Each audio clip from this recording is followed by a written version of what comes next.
We continue working new reaction to a story we brought you on Eyewitness News at 6 over on WPRI 12. 62-year-old David Roscoe was sentenced to 40 years with 20 to serve for the murder of 85-year-old Jermaine Mouchon back in 1990. Today, he faced Mouchon's family in court close to 30 years after that brutal crime.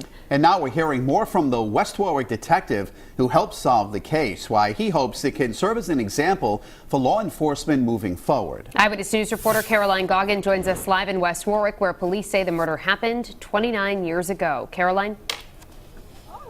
Well, Mike and Shannon, police say the murder happened in 1990, but it wasn't until years later in 2016 that a local man, David Roscoe, was convicted of the crime. And then earlier this year, his conviction was thrown out by the Supreme Court. But today there was finally closure for a local family for a murder police say happened right up the street. It is incredible that we have to say the words rape and murder in connection with our proud, loving grandmother.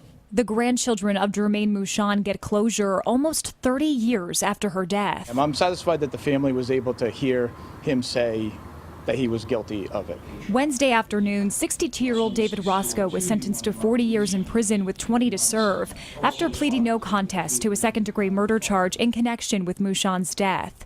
Police say Roscoe sexually assaulted and murdered the 85-year-old woman in her West Warwick apartment in 1990. The detective Bousquet worked this case and spoke to numerous witnesses, but since we were on the early stages of DNA, this case went unsolved and eventually became cold. Until 2015, when Richard Mouchon took a trip to the West Warwick Police Department after finding his grandmother's death certificate, which listed homicide as the manner of death.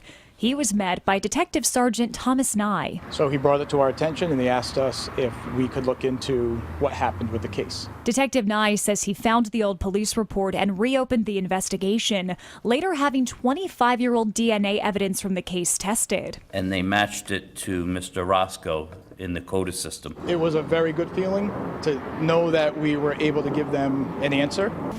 As one family gets closure, Detective Nye says he hopes law enforcement can continue to use technology to their advantage to solve more cold cases like Jermaine Mouchon's. Give other families closure as well. And Roscoe did apologize to Mouchon's family in court today. He was sentenced to 40 years in prison with 20 to serve and 20 years suspended. Reporting live in West Warwick tonight, I'm Caroline Goggin, Eyewitness News.